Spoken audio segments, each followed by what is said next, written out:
nature du groupe de travail des Nations Unies. Le groupe de travail des Nations Unies n'est pas une juridiction, mais c'est un groupe de travail d'une organisation internationale. Et les États membres de cette organisation internationale, en l'occurrence les Nations Unies, ont signé une convention liant, s'obligeant spontanément à exécuter les décisions de ces organes, et notamment du groupe de travail. C'est clair. Et c'est même pour ça que le groupe de travail l'a rappelé dans son avis. A rappelé justement l'obligation souscrite par l'État togolais au respect des avis de ce groupe et à leur mise en œuvre. Ça a été rappelé. Et le groupe de travail a également rappelé à l'État togolais qu'est-ce qui s'expose à certaines sanctions en griffe.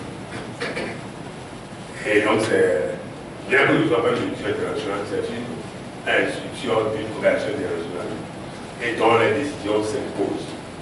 Dans un État, vous savez, le groupe de travail existe depuis longtemps. Ce n'est pas seulement pour le Togo que ça a été fait, ce n'est pas non plus pour les États africains que ça a été fait, contrairement à ce groupe de travail, tous les ans, il se réunit. C'est parce que tous les ans, il y a des violations de ce droit-là. C'est beaucoup de droits sur la détention arbitraire. Parce qu'il y a beaucoup de gros travail. Dossier, ce même dossier. Il y a eu le gros travail qu'on a tordu. Maintenant, c'est le gros travail qu'on a détention arbitraire. Et c'est que ces groupes travaillent tous les ans. Et ce groupe, sont saisis de plusieurs requêtes. Les avocats de Badiansi Médiaco accusés ont introduit une requête auprès de ce groupe de travail. Et le groupe de travail, cette année, a eu une session. En général, c'est une session d'une semaine et puis ils prennent 2 semaines pour faire des décisions. Ce sont des avis, mais qui sont des décisions en fin de compte. Parce que ces avis sont contraignants. Et je veux vous dire, dans les pays normaux, en Occident, parce que la France, d'autres pays, les États également, les États-Unis, d'autres États ont subi les fautes du groupe de travail. Et donc, sauf dans le cas de Guantanamo, que les États-Unis qui se mettent de côté, mais les États-Unis ont été aussi condamnés par le gouvernement de travail dans leur avis. La France a été aussi condamnée. D'habitude, lorsque ça arrive comme ça, c'est spontanément que les États s'exécutent. Spontanément. Et il y a des cas où, dès que même d'un qu'on a dit qu'un procès est inéquitable, immédiatement, le pays libère.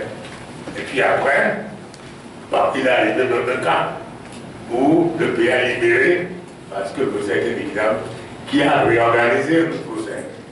Et la personne a été condamnée à 30 ans de prison. Après. Mais quand on a dit que ce procès qui a lieu le premier est inéquitable, conséquence, immédiatement. C'est pour ça qu'on dit, sans attendre, nous disons en droit, nous, sans délai. Quand on pose la question, est-ce qu'il y a un délai? C'est sans délai, c'est ce que nous disons en droit. C'est immédiatement. Les Nations Unies, de leur jargon diplomatique, disent sans attendre. C'est un jargon diplomatique. Mais nous, juristes, en droit, au tribunal de la juridiction, nous disons sans délai. Ça veut dire que c'est immédiat, immédiatement. Ce qui veut dire que lorsque le groupe de travail a donné son avis, le Togo aurait dû, dans les jours qui suivent, le lendemain, après-demain, ou 3 ou 4 jours après, libérer les gens. C'est clair. C'est ce qu'on appelle sans délai. Le délai, c'est le délai pour faire des procédures. Parce que pour libérer, on ne va pas le tenter. Il faut que le procureur général prenne la cour d'appel, qui est compétent en l'espèce, puis prendre une ordonnance pour qu'il y ait une ordre de libération. Donc tout cela, c'est des procédures qui doivent être faites. Et il faut les délais pour faire ces procédures-là. C'est 2-3 jours. Une semaine comme ça. Passer ces délais, on est hors délai. Ce n'est pas sans attendre ça. Ce n'est pas sans délai ça. C'est pour ça que je vous dis, bon, nous avons vu ça en Afrique. Ça a été fait aussi pour le cas Tangana, vous vous souvenez, au Cameroun. Quand le groupe de travail a donné son avis, l'État camerounais a attendu 2 mois. Vous savez, le Cameroun et le Togo se battent sur le point de la violation des droits de l'homme et de la gouvernance juridique. Eux, ils ont attendu 2 mois. Dans d'autres pays, d'autres États, les États normaux, c'est dans la semaine, les mesures sont faites et les personnes sont libérées. C'est ce qu'on appelle sans attendre. Je vais laisser la parole avec